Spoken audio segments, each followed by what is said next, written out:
Tasya Farasha dan suaminya, Ahmad Assegaf kini dikabarkan akan bercerai. Rumah tangga yang telah dibangun sejak 17 Februari 2018 silam ini justru akan berakhir perceraian setelah Tasya mendaftarkan gugatan cerai secara e-court di Pengadilan Agama Jakarta Selatan 12 September 2025 lalu. Kabar ini cukup membuat publik heboh mengingat pernikahan Tasya dan Ahmad terlihat selalu harmonis. Tak pelak, video-video lawas mereka saat mengurai kondisi rumah tangga pun kembali viral. Dalam tayangan lawas YouTube Usi Andika Official 7 September 2021 lalu, Tasya sempat mengurai alasannya tetap bekerja meskipun sang suami kaya raya. Di momen itu, ibu dua anak tersebut menyinggung kemungkinan Ahmad mencari istri muda. Kayaknya bukan yang kayak gue bisa kerja nih, tapi kayak tenang deh. Jadi kalau tiba-tiba dia nyari bini lebih muda atau apa, jadi tenang, secure, aman, aja gitu, kata Tasya membuat Ahmad tertawa.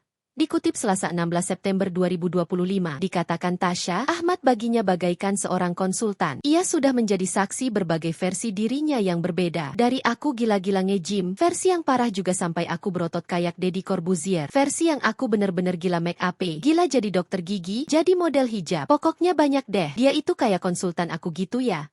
Bebernya, wanita 33 tahun itu juga mengungkapkan suaminya lah yang mengurusi brand makeupnya, Mother of Pearl, Mauve.